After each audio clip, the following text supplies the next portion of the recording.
It's the Elsa Kirk Show with Clay Novak. Serving up trending news and conservative views. Brought to you by the Elsa Kirk Collection. And Refuge Medical. And now, it's time for the show.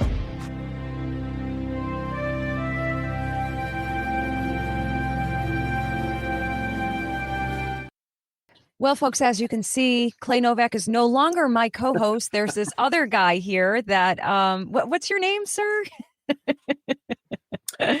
Yeah, it's been, yes, folks, I shaved. For those gentlemen who've ever grown a beard, you know that occasionally you just got to shave it off. It's just got to come off. And so I haven't the last time I didn't have a beard was a year before we were even on this show. Wow. So it's been 3 years since I've been clean shaven, and I am already growing it back. So. Oh my goodness. I love it. I think it looks great. I'm a beard girl. I love the beards, but the clean shaven looks great too. You look like a little boy. Let's not go that far. Younger, maybe, but let's not. All right, fair enough. There's some silver there hanging out on the sides, right underneath that cap. Yeah. So in the beard, all the gray that was in the beard that used to be red. I come from at least a partially Irish background, and so that was all red in the beard, and that was the first thing to turn gray. So. Wow. Yeah, nothing like giving you away, right? Right. That's funny. Yeah, we've got a lot of topics. I'm looking right now. Yeah, we've got quite a few. We've been doing that lately, huh? We've, with of course an exception here and there for big stuff, but all great stuff, all things that we can recap for you guys in case you missed it or just expand on it a little more. But yeah, so let's jump right into it. Today we're talking Charlie Kirk's massive memorial, Jimmy Kimmel's shaky comeback, the White House stirring autism controversy, whether America should walk away from the UN, Kamala's blame-shifting book, Jussie Smollett's bizarre TV redemption arc, Trump officially labeling Antifa a terrorist group. Let's get into it. We've got, starting right off, so we got to start off a little. Ooh, it's like heavy and it's also incredibly uplifting. It's both. It was literally both. I don't know how many. Did you watch the whole thing? I did not watch the entire thing. I caught a lot of bits of it. I to be honest, Clay, and I'm sure a lot of people can relate to this. I just needed breaks. Breaks here and there from it because it's so emotional. And again, there's of course the tremendous sorrow of it, but there's also, it's almost even an overload of good emotion too, because as we've been talking about, not just you and I, but all across media platforms, this will be was the largest witnessing of the gospel being preached, being spoken in, I don't know, maybe not in the history of everything, but pretty gosh darn close to it. I mean, I think it was like 3 million was probably like the starting number. And I'm sure it went up from there as far as how many people worldwide saw that. I'm sure it went up quite a bit from that. Just absolutely incredible. 70,000 plus packed State Farm Stadium in Glendale to honor Charlie Kirk. The tone was worship, witness, and resolve. Erica Kirk's, Kurt, did you hear that? Forgiveness of her husband's killer was the moment that just absolutely took the breath out of the room. And we do have it. And again, if you guys are just so emotionally raw out, I'm sorry for showing it to you again, but it is probably one of the most powerful things I think I've ever seen. Here it is. And to save young men, just like the one who took his life. I forgive him.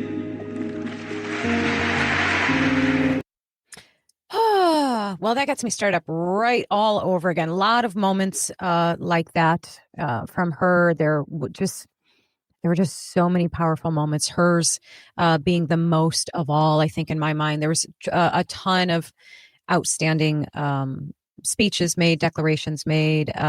What did you think of President Trump's talk? I know there's a lot of mixed feelings on that. Yeah. So I am one. I've been to too many memorial services over the years in bad places in the middle of the night and all that kind of stuff. And so I didn't really want to watch this, but I had an angel on my shoulder telling me it was the thing to do. So reluctantly, I watched it. I'm glad I did, and it was the best advice I've gotten in a while. And so I watched the whole thing.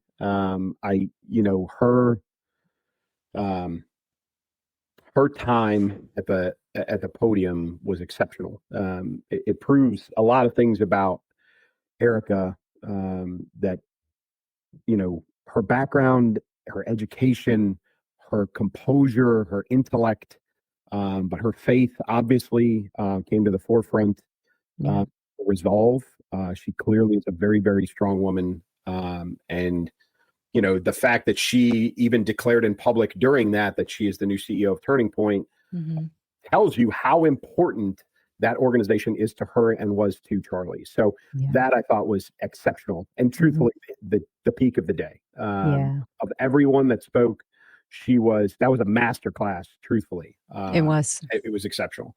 I wished, that the politics were, not part of the day.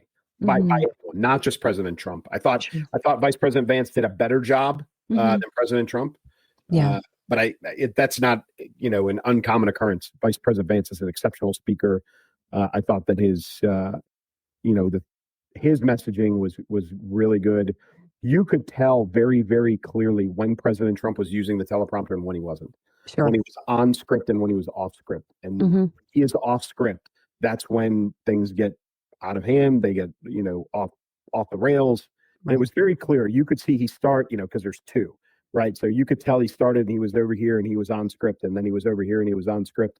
And then when he would turn and go center and face the audience, you knew he was off book. So, and that's where he kind of lost some of it. The deputy White House chief of staff, was very powerful in what he was saying and talking about, one political party versus the other. I just think that should have been left out of the day completely. I think overall it was a great tribute to Charlie Kirk. I think it was, befitting. It was befitting of him the whole day. And if you watch the numbers, like I watch it on Fox, I don't even know if anybody else was streaming it. Like, I don't know if the other networks covered it or carried it. But I know I was watching the numbers. They had the live viewership on Fox in the lower left corner, and it crested in the mid 600,000 at one point. May have been higher. I might have missed it, but that was the highest number I saw. And I think that was when President Trump was speaking. I think the only thing, though, that really bothered me, and I get the protocols of it, I think she should have been last. I really do. And I know that President Trump brought her back out. But I think that, it's his widow, for crying out loud. And if it is truly a memorial service, protocol of the president, I hate to say it goes out the window. Protocol of anybody, goes out the window. I think she should have been last, but that's just me. I would be very interested. So, just like every time there's a State of the Union or anything else, I want to know who the designated survivor was, because he was there, the vice president was there, Speaker of the House was there. Like, that was Secret Service must have been melting. Like, that was a security friggin' nightmare. Traveling, getting them all there, getting them all to one place. It's not DC, it's not the Capitol building. Like, that was, I can't even imagine the security and logistics that went into that. Kudos to the Secret Service for pulling that one off. Absolutely. Because, they had some credible threats beforehand outside of the stadium. And then there's, then you have all of these unknowns, particularly, obviously unknowns to us, of things that are probably or were probably going on in the background, and things that they were addressing or preemptively. I can't even imagine. And it was nerve wracking to kind of witness that. Like, on one hand, it's so powerful and amazing to see all, the most powerful people in the country gathered together in honor of this man who was not he was not one of them, and he was just this incredible 31-year-old man who was, just speaking truth across the nation. Of course, so much more than that in the realm of politics. Obviously he was hugely instrumental in getting President Trump and JD Vance the young vote, the college age voters, and so he was so instrumental. And it was, like you said, it was just amazing to see such a fitting tribute being paid to him. And I agree with you, Clay. There was some moments that I caught that were kind of like kind of not the time and place. I'd kind of prefer had you not went there. It's tough. Erica Kirk sets the bar, sets the standard so high.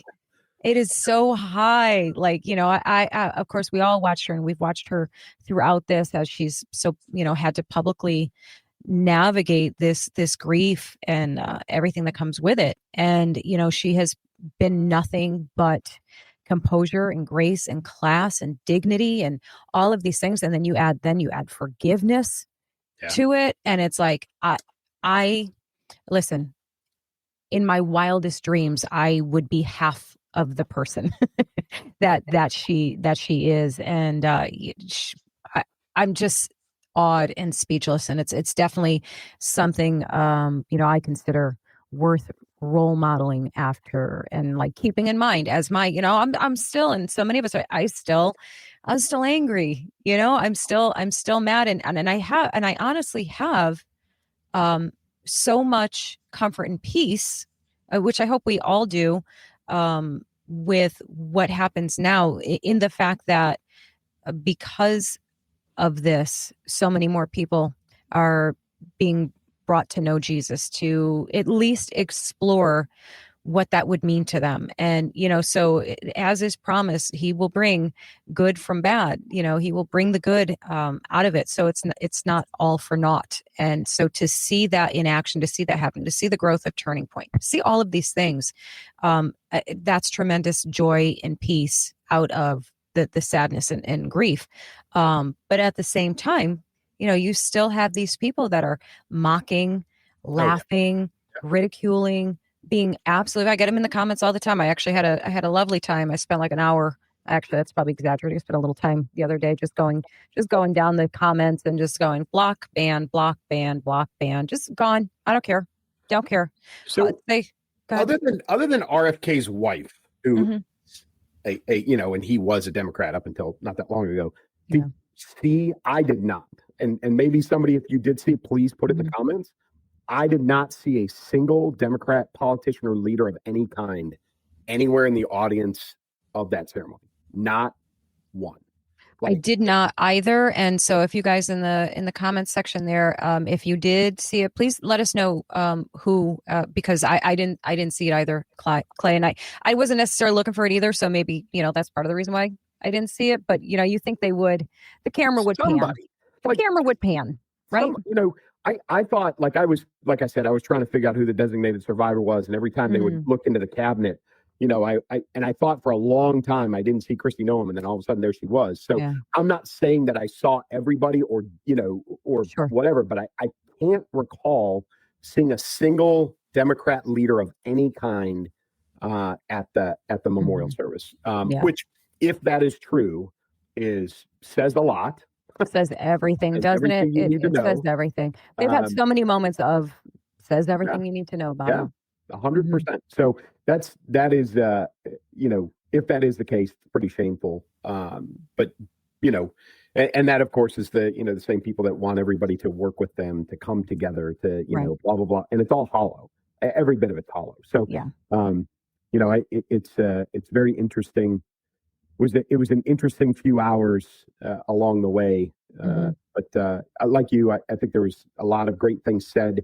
For those of us that didn't know Charlie Kirk and his background as intimately as others, to hear some of the folks that he started with at Turning Point, or started Turning Point with, from its earliest days, a lot of that was great to hear. There was a lot of interesting information that came out of it, and very well done. I think we could have done without Lee Greenwood. Personally, I don't like Lee Greenwood. Not a fan.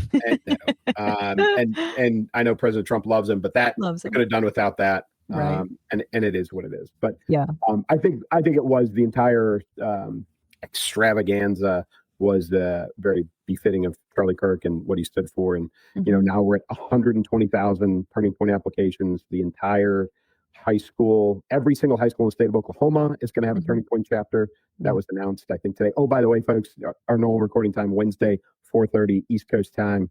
And they did announce today or yesterday that every single high school in the state of Oklahoma. Amazing. Beautiful. Beautiful. And I think you're going to start seeing more of that. You may not see that, but you will definitely see things like that in some of the, truthfully, the Bible Belt states, the flyover states, as they like to call them. Right.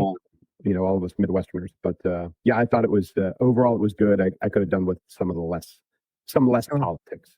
Sure. And of course, we'd be remiss to not mention the moment where President Trump and Elon Musk sat side by side and shook hands and had a moment. So even if it was just a fleeting moment, that it was over the minute the handshake let go, kudos to them. To have that moment, very befitting again, in honor of Charlie Kirk, to set things aside and just go the route of peace. And I don't think anybody thinks that the relationship is going to go back to what it was. And I don't even know if anybody actually cares greatly. I don't think so. I think the interest in that has pretty much dropped down to almost nothing.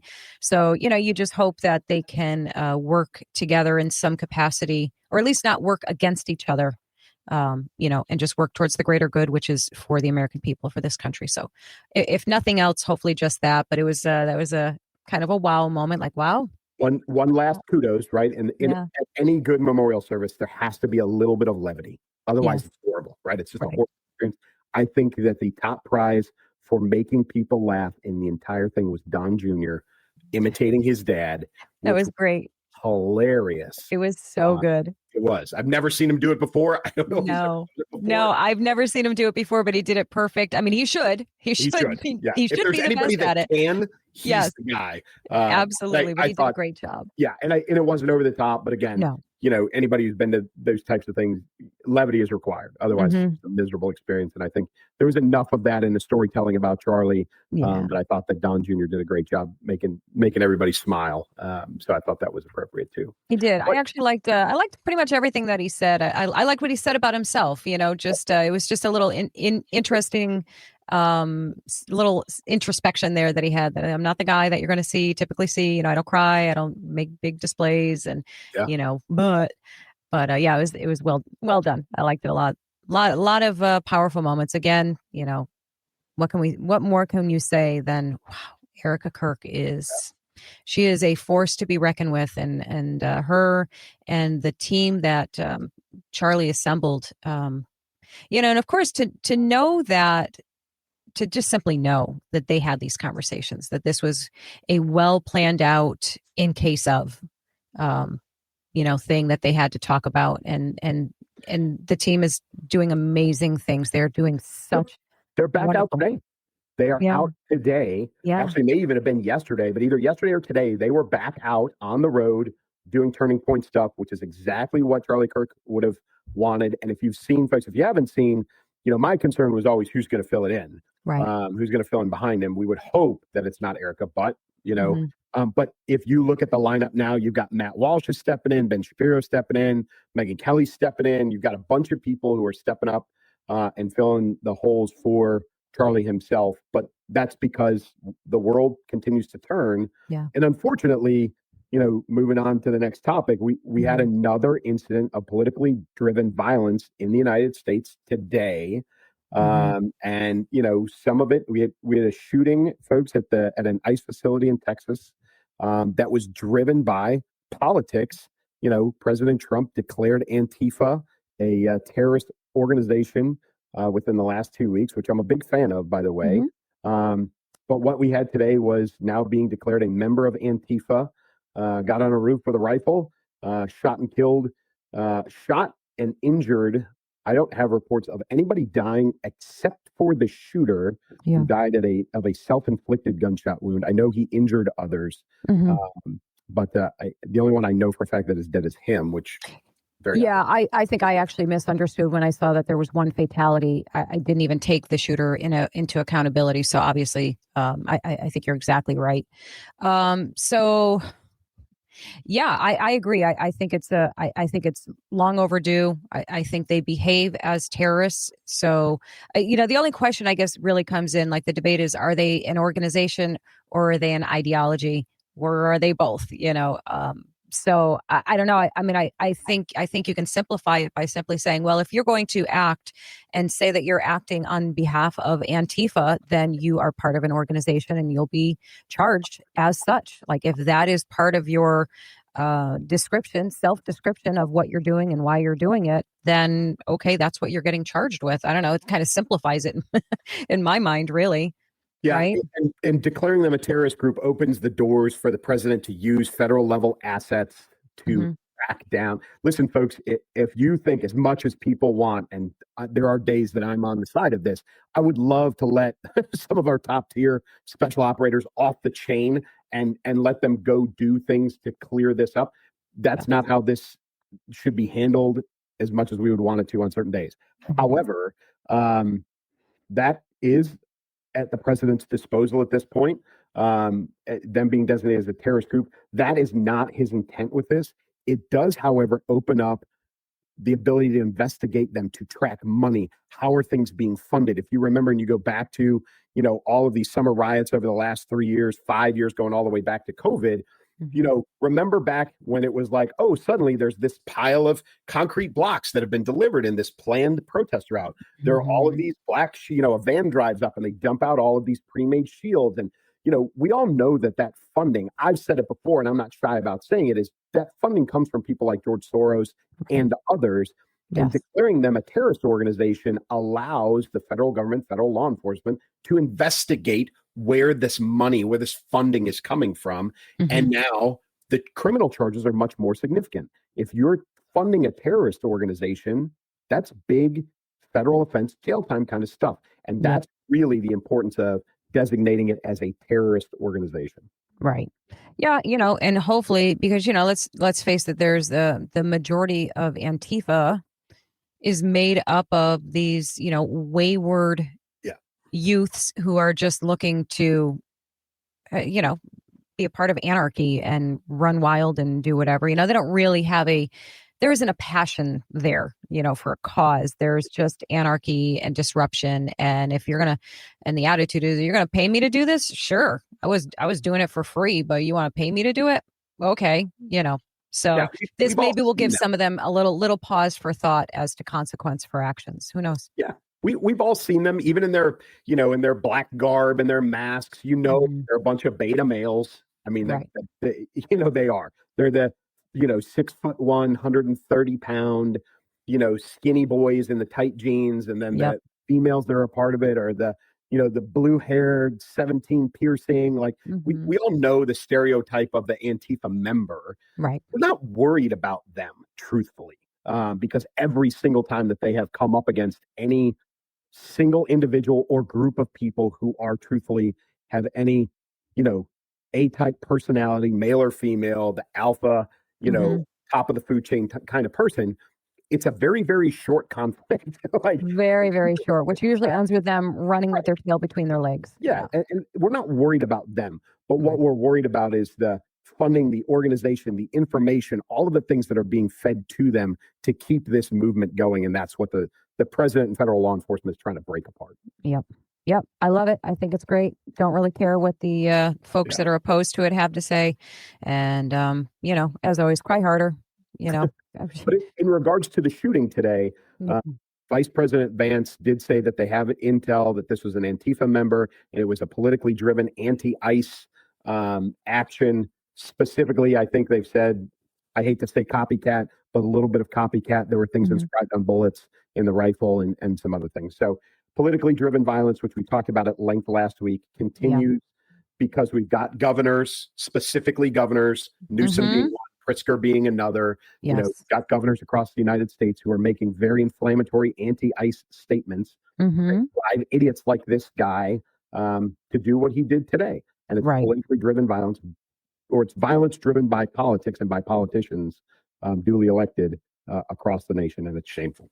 Right. And of course, not just the politicians, the media personalities who, how about that segue? But, media personalities who have, influence over the masses. And I'm not saying that this guy is some big influential person, but the fact that he has the capability of reaching millions of people via the airwaves, this is a problem for spreading lies and all of those things. And then coming back with, so the story, in case you don't, So Jimmy Kimmel made some really garbage comments on his show. I think it was like this on the 17th, or might have been the day he was yanked.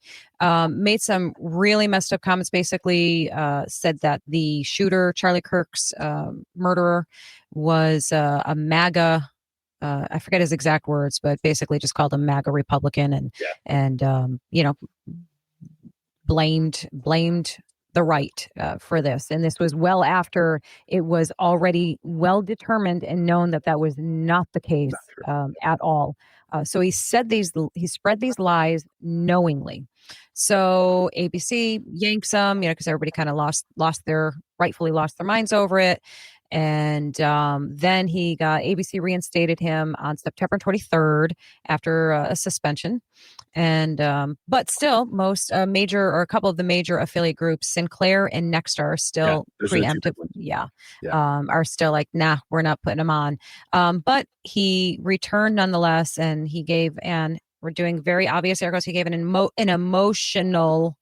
I'm not calling it an apology. It was absolutely. It was definitely not an apology.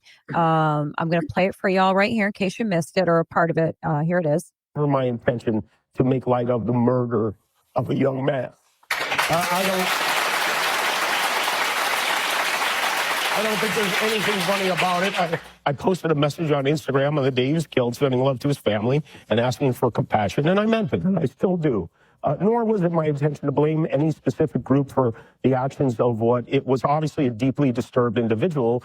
That was really the opposite of the point I was trying to make. But I understand that to some that felt either ill-timed or unclear, or maybe both. And for those who think I did point a finger, I get why you're upset. If the situation was reversed, there's a good chance I'd have felt the same way. I have many friends and family members on the other side who I love and remain close to, even though we don't agree on politics at all. I don't think the murderer who shot Charlie Kirk represents anyone. This was a sick person who believed violence was a solution, and it isn't. Ever. Yeah. The first time. You should have said that the first time. Should have said that the first time. So everything about that from beginning to end was BS. The crocodile tears in the beginning. So I'll tell you this, and I said this. I made a video about this already. On my platforms, and I am generally a sucker for emotion. Somebody cries, I cry. It's just really that simple. And so I watched it late, like really late last night. I couldn't fall asleep, so I just started doom scrolling, and that came up, and I watched it. And my immediate reaction and response was to basically say, okay, that's nice. And then I was like, I want to post something about this and say, good job, Jimmy, because I'm freaking nice. I know that didn't sound very nice, but I am, because I'm nice, and I want to believe the best in people, even though they give me no reason to. And I decided, hang on, you just watch that really quickly. It's late. You're tired.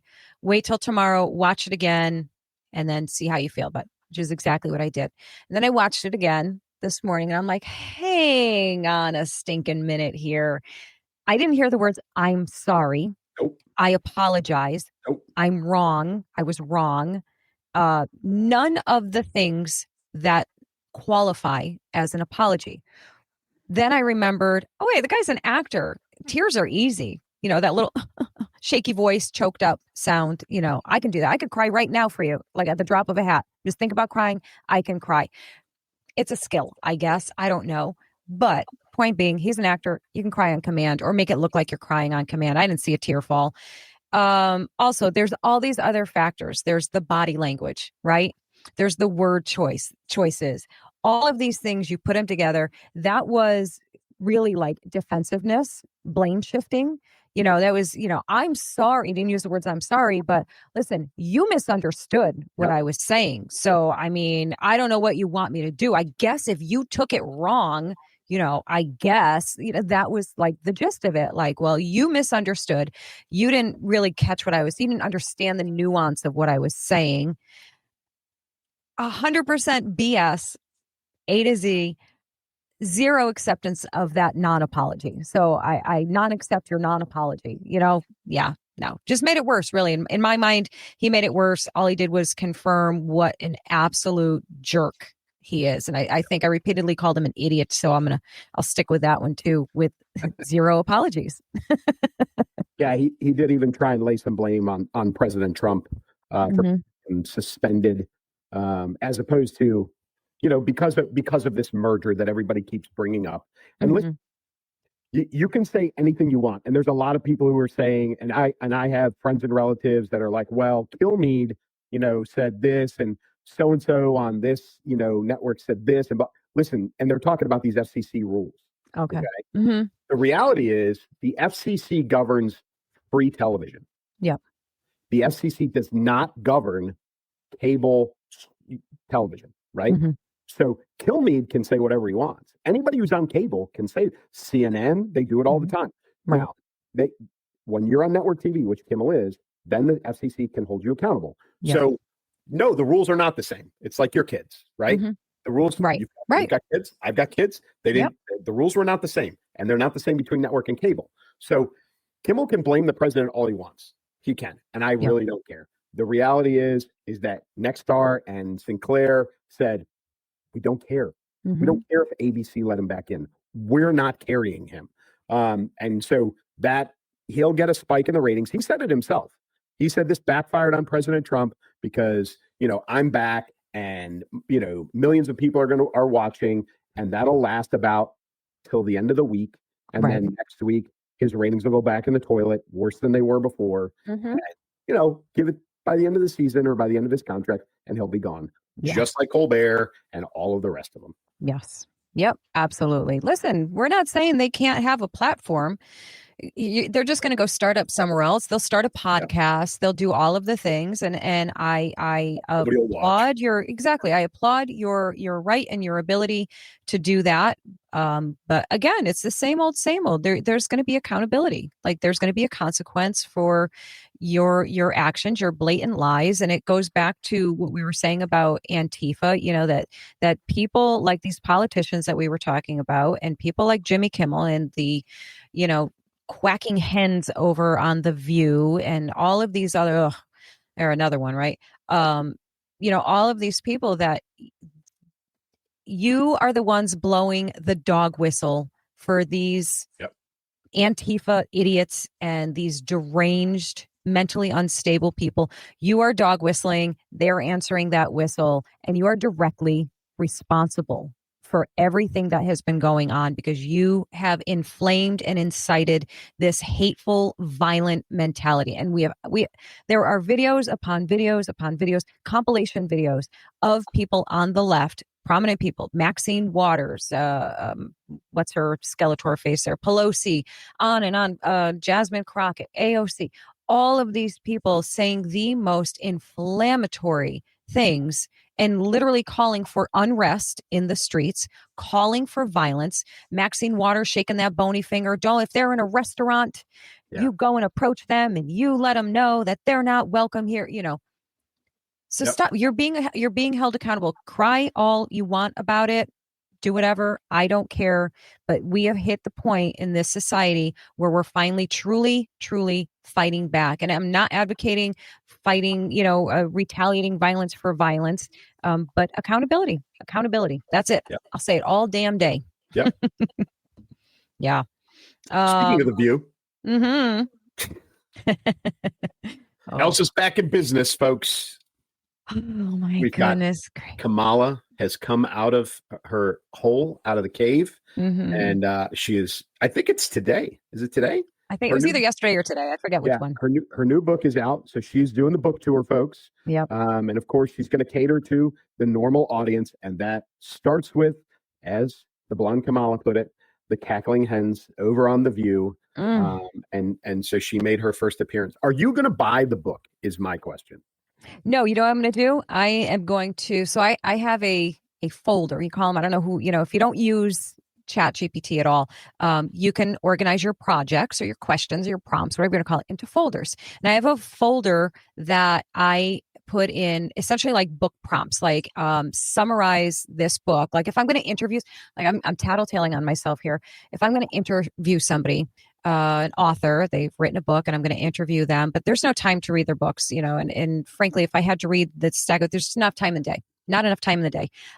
So I'll put in there, I'll say, summarize this book, give me something called the 80-20 hack. So give me the 20% of the content that gives me 80% of the information from this book, in this case.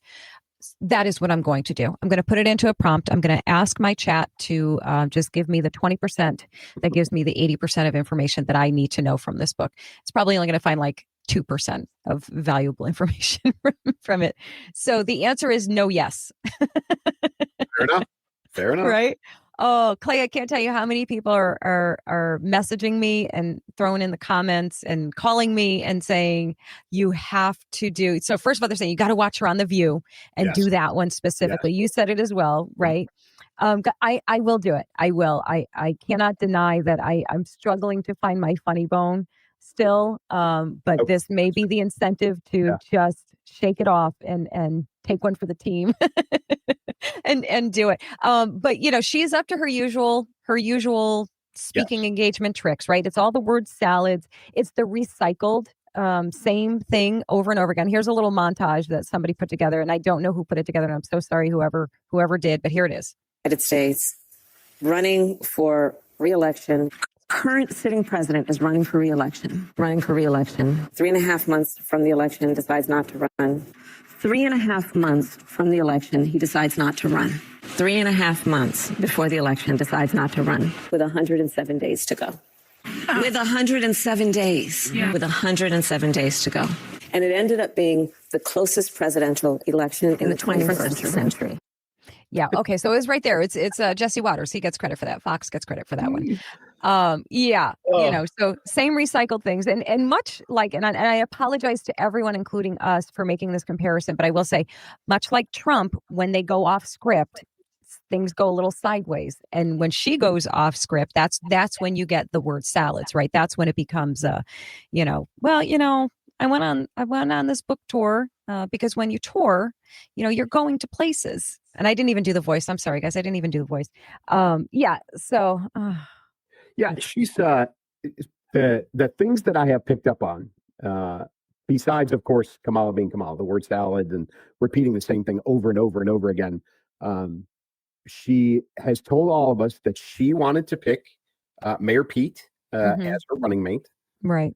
And then revealed to us that because she is I want to get this right, because she is a Black female, she could not, as much as she wanted to, it was too risky to have a gay man as her running mate. So she basically said, no matter how qualified she felt he was, she didn't have the intestinal fortitude to say, he's the most qualified, he's going to be my running mate. She kowtowed, which is a great indicator that we all made the right decision not to elect her as president, right? Yes. So that's number one. Two, she thinks all of America are biased, bigoted ignoramuses who would never vote a ticket with a Black female and a gay man on the same ticket together. So we're all on it. She also said on The View, I told you this before we started, that president, she is so loyal. That's why when they asked her if there was anything that she would do differently than President Biden, because she said, absolutely, nothing comes to mind. Right. She did that purely out of loyalty to President Biden, because she didn't want to, feel bad. She didn't want to make him look bad. That she didn't think that people were going to make such a big deal out of it, that they were so clamoring for something different from President Biden. She didn't think it was going to be that big of a deal. So, what she's doing is she said she didn't want to throw him under the bus. Listen, folks, she's throwing everybody under the bus. This entire book tour, the book itself, everybody's under the bus. And why is she doing it, Elsa? So that in 3.5 years, in 3 years, she can put you back to work, because she is running again. Yeah. Make no mistake. She's going to spend, this is going to be her rebranding era. Yep. She's going to try and rebrand, but she can't get out of her own way. She can't do it. It's impossible. She has and has always had zero likability. That's not going to change. Nope. The team of people that would have to work on her to literally change her entire persona, it can't be done.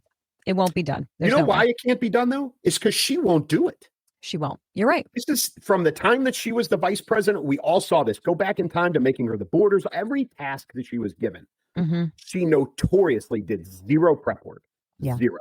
She didn't get smart on the topic. She didn't rehearse the speeches. She didn't do any of the study, the black binder work that she is required to do. She did none of it. Mm-hmm. And this is the same thing. She Yep. will never get elected because she will never improve herself because she'll never put the work in because she's friggin' lazy. Yeah. And I'll say it. I've never said it before, but I'm going to say it out loud. The only reason she got to where she was because she started out her career doing things she shouldn't be doing to get promoted in the state of California. And that's all along the way. And it's been widely documented. And you know how you know it's true? Because she never fought it. Nope. Never fought Never it. denied it. Not once. Never denied it. Never, pressed charges against him or filed a suit for slander or defamation or any of those things. And that tells you a whole heck of a lot right there. So, just saying. Oh, which one you want to do next, Clay? I don't even think we have a good segue, so I think we can just bop right over. How about this one here? Oh, folks, listen, President Trump intimated something about this at Charlie Kirk's memorial, which again, I wish he would have just left out, but he didn't. He said there's going to be, this big announcement about autism. And it was announced on Monday, both him and RFK Jr. Folks, I urge everyone to go back and listen to what was said. Now, we know, Elsa and I just were talking about this. When he goes off script, things get dangerous. There are some things he could have said better. He probably didn't need to describe autism as this awful, horrific, terrible thing. Now, listen, if it's preventable and we've allowed autism to not only continue, but increase, then yeah, there's some horrific things going on there. However, he probably could have handled that better. But the message is there are studies. There are studies from Mount Sinai. There are studies from Harvard Medical. There are literally probably 18 studies out there right now that have identified a linkage, not necessarily singular cause, people, but linkages between the use of acetaminophen, everybody's commonly saying Tylenol, but the use of acetaminophen during pregnancy by the mother, as well as the vaccination schedule that happens to newborn babies. Roll all of that together with some other environmental causes, and there are linkages that may help us understand why there's been an increase in autism. They are not saying use of Tylenol by the mother causes autism. They're not saying that that use of vaccines causes autism. What they're saying is there is evidence that needs to be explored that the combination of all of these things is increasing the risk or the occurrence of autism. There is evidence of that needs to be further explored. But of course, what are we seeing, Elsa? We're seeing the immediate reaction in the opposite direction. Yeah. Yeah. So I don't know if you guys are privy to this, but like almost immediately after the particular part of our population decided to start a trend of making these videos of themselves taking Tylenol. And again, I agree with you. Poor Tylenol is really getting a bum rap here because everybody's just using Tylenol as the blanket statement. So we really should be just saying acetaminophen. Tylenol, of course, is a maker of acetaminophen. That's the brand name. So they're kind of getting a beating. But before I show you the little video I have, let me just show you their tweet. Now take a look at the date. Take a look at the date on there. This is how long they have been saying this for. This is not new news. So that is what makes this upcoming little short video here all the worse and more horrific. So here we go. I don't think I have any sound on this. Yeah, I don't have any sound on it. But this is just this is what's going wild over on the TikTok over there, probably Reels too. I don't know. But it's all these pregnant women, and this is just a short sampling of them taking Tylenol for the camera to make a point. And I could guess that the only point that they're making here is that they are idiots. They are reckless, and they probably have no business becoming parents. The fact that they would be so reckless and potentially endanger the health and safety of their unborn babies, all to thumb their nose at President Trump and RFK Jr., who, by the way, probably will never see those videos, never care, because they're kind of busy working, doing things for a living to care about TikTok videos. So your whole point that you're making is what? Like that, I'll tell you what it is, that you're an idiot, that you are reckless. And I personally wish you could be charged with, child endangerment, because to do that, being told, not just by president, the studies are out there. Scientists are, I don't know why I air quoted that. There's no air quote for that. Scientists have done studies. Yeah. Maybe it's not the scientist that you want. I'm sorry. It's not Dr. Fauci telling you. Maybe if it was him, you would listen. But wow. And of course, all the jokes come up now, like, well, maybe President Trump should tell them, that oxygen is good for them, and all of these things, so that, that's not a nice joke, but you get it. I mean, we all get it. It's so wild to me, isn't it? It's just crazy. It's there's a lot of people that are going back to, hey, in the 70s, we learned don't smoke, right. We learned, no more than, and this is even arguable now. It was like, okay, a glass of wine, right? There was that. And then it was like, okay, no alcohol. Like we've learned these things along the way. Right. There are, again, like we've said, plenty of studies out there. No one is saying this is the direct cause. No one has said that. I know that's what people are hearing because they're not listening. They're being blinded by or deafened by, this hatred. Yeah, but they're not listening, and they're cherry picking the opinions. I don't know if you've seen it. I've seen probably a half a dozen people re-quoting or retweeting a guy that says, "I'm a doctor and a father," right? And I say, listen, man, I don't care. Harvard Medical, Mount Sinai, and about a dozen other medical organizations have done studies that say there's a linkage, there's cause, like there is something there that needs to be further studied. You, the pediatrician father, I appreciate that you have an opinion. Yeah. It really holds no weight that would make me, go beyond or go against literally a dozen plus studies by major medical organizations that say otherwise. I appreciate your opinion. But everybody who's taking those and retweeting them are being so very dishonest in all of this. They're the same people that they're the horse tranquilizer people. Same people, right? They're the Fauci, the people who praised him like he was a deity. It is unbelievable the amount of blind and deaf hatred that are going on that are causing these women to do these stupid things. Yeah. It's just so appalling. Those poor innocent little babies that these women would be willing to be so potentially reckless with their lives is probably right. Reckless is the perfect word for this. Yeah. That's what it is. Yeah. And I don't care. I personally, if I were, if this was me back in the day, expecting my child, and somebody said, if there were studies, even people I don't know, but if they're doctors, if I'm hearing about a study that there is a hint of a possibility that this could be something that's harmful to my child, like we said, smoking. There was a time where mothers were smoking while pregnant, drinking while pregnant. And then when they heard, hey, it might not be a good idea, you stop. I mean, plenty of people didn't, and they took their chances. But generally speaking, your priority is to protect your unborn child at all costs. It will never make sense to me to hate so blindly that you'll harm yourself and your child. Yeah. Just for spite. Like, wow. Those are, wow. I hate to say this, and I know this is generalizing, but those are the same women who are still at 6, 7, 8, 9 months pregnant, riding in the front seat of their car with airbags. Because they're like, what do you expect me to do? I expect you to sit in the back to protect your child.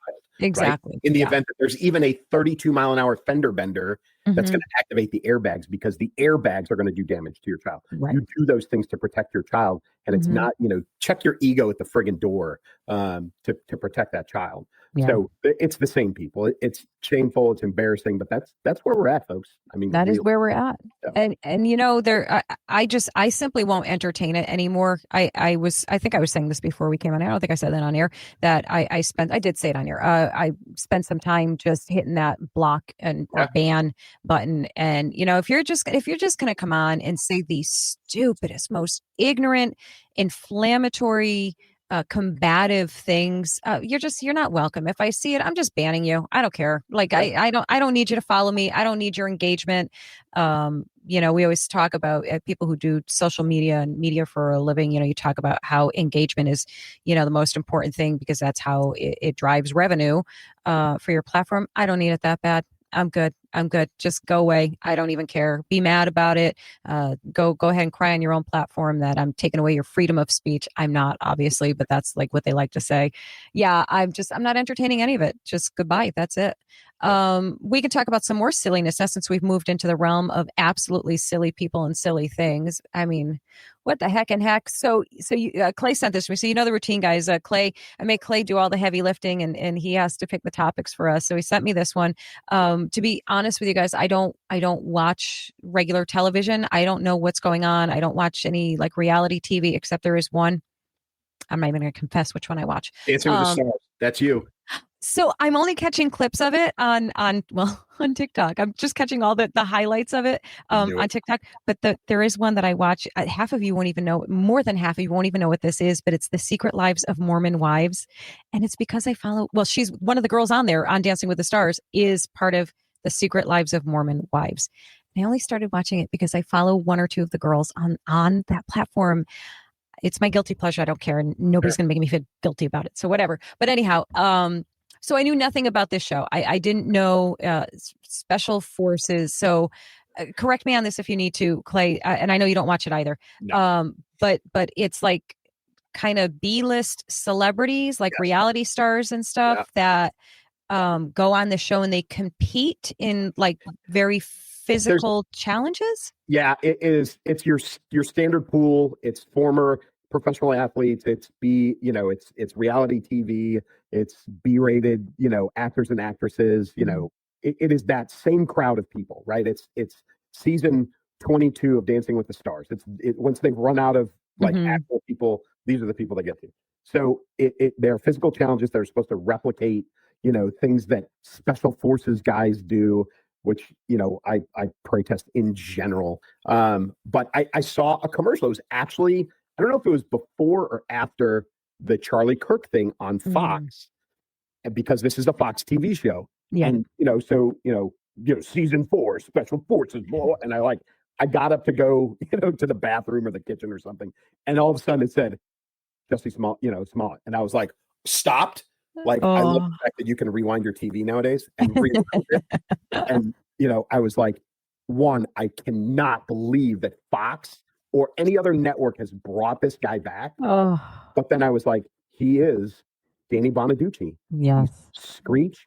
He's O.J. Simpson. He's all of those people, and people, there are people who will watch him suffer and fail. Right. I actually, it flashed through my brain. I was like, I want to see this guy with a 100-pound rucksack running up a hill, like just sucking the life out of him. But this is where we're at, folks. He's getting a second chance at life. The worst of the worst. Like, good grief. He never killed anybody, but he may as well have. Like, this is, in celebrity dumb, whatever you want to call it. There's so many examples like him. Our Greta who keeps getting another 15 minutes of fame every once in a while. Oh, it's so silly. Guys, if any of you watch it. If you're a Dave Chappelle fan, he is known as Juicy Smollett in Dave Chappelle comedy world. But it's awful. Terrible. Oh yeah, I think we pronounced his last name wrong. I think I just said Jussie Smollett, and I think it's supposed to be Smollett or something, right? I don't even know. What Dave Chappelle calls him this in his comedy routine. Juicy Smollett. Juicy Smollett. Oh my God. Well, I don't know. I guess more power to him. I mean, if you're getting yourself another 15 minutes, good on you. I guess. I mean, if you want to keep embarrassing yourself, go for it. Whatever. Oh, we did skip one that I skipped one. It was my fault. We skipped one that was actually, less comical, a little bit more. Listen, folks, we'll hit this one really quick because we are running out of time. So, this is the 80th General Assembly of the UN, which, for those of you that don't know or don't realize, is held in New York. That's where the UN headquarters is at. So, President Trump went to speak in front of the General Assembly. There were a couple of things that happened that were very suspicious. And again, I'm not a conspiracy theorist, but I don't believe in coincidences. Him and the First Lady stepped onto an escalator that immediately stopped. Here it is. I've got it, Clay. You got it? Okay. Yep.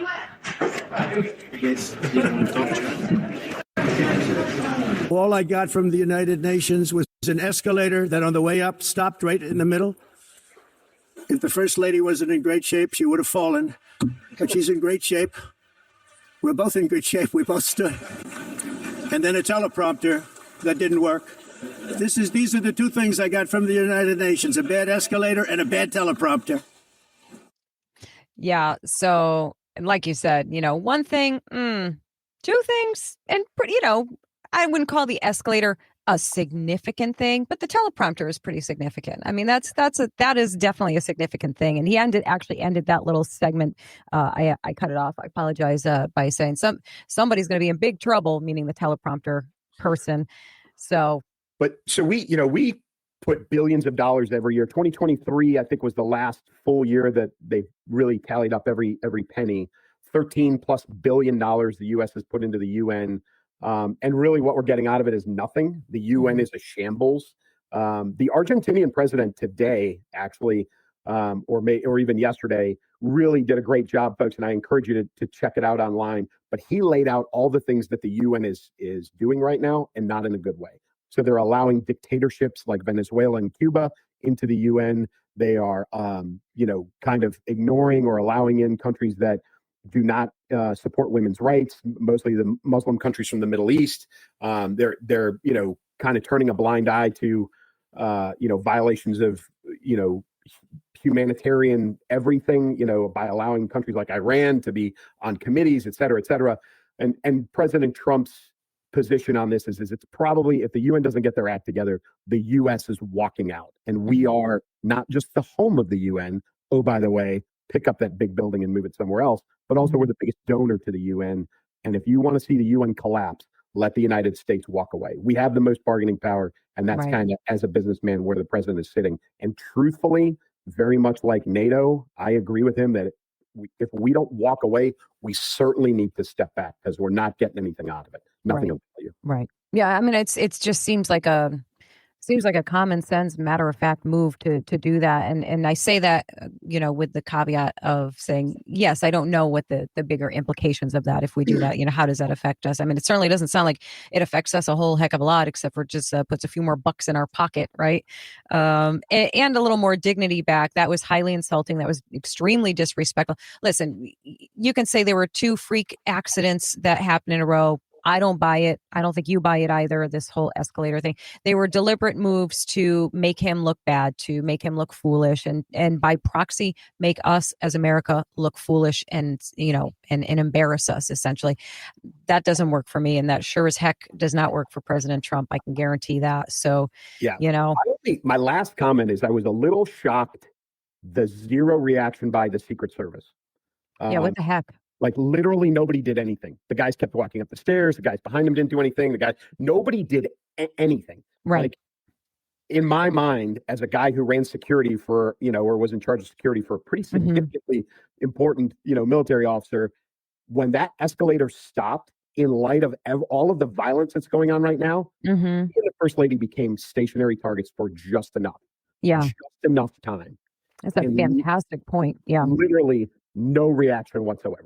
Right. Secret Service, presidential detail did nothing. Yeah. No change in posture. Most of them didn't even stop. Like it was, that to me was egregious, and probably somebody needs to be held accountable for that. Yeah. Yeah. Well, you know what? That's actually a huge point that went right over my head, to be perfectly honest. And the only thing that I did, notice and pick up on and kind of give a little round of applause was Melania Trump just going, fine. Just kind of like, okay, I'll just walk up. I'm not going to stand here like an idiot. I'm walking up. And, so good on her for just taking charge and just handling them. Kind of like exactly what you're saying, though. Like, nobody's doing anything. All right, I will take charge. Yeah. I will lead, so good on her for that. But you're absolutely right. That's a little scary, a lot scary. I hope you're right that, I agree with you. And I also hope that some accountability happens there, at least a little conversation. But, that's a lot of topics, man. Yeah. A lot of stuff. Right? Yeah. We did it. We are good. We are good. All right, guys. As always, we thank you for joining us every week. We love the time spent with you. And as always, tell us your thoughts in the comments section. Had a few questions for you that we needed you to answer in the comments for us. So I hope somebody gives us some clarity on a couple of things. And yeah, that's kind of all I got. You got anything last minute stuff you want to share with them? No. Other than you can see the new book cover, right? Cross to Bear. That's my second book. Again, it's on Amazon. I appreciate everybody's supported so far. And as always from me, we'll see you next week, and keep moving, keep shooting. Take care, guys. Bye-bye. Combat veteran Terry Davis thought he left the fight behind. In Tampa, he uncovered a deadly conspiracy. Now, he's back home in Chicago, and war has followed him to his doorstep. Gangs armed like soldiers, a shadowy enemy rising from the past, and one man who refuses to stand down. From the quiet suburbs to the shores of Lake Michigan, Terry Davis will risk everything to protect the people he loves, because that is his cross to bear. Clay Novak's explosive new novel, Cross to Bear, Book 2 in the Terry Davis series. She's the voice behind the viral comedy, bold commentary, and truth-packed interviews that cut through the chaos. Author, brand creator, proud conservative Christian, this is Elsa Kirk. Welcome to the show that always brings bold faith, real truth, and no apologies.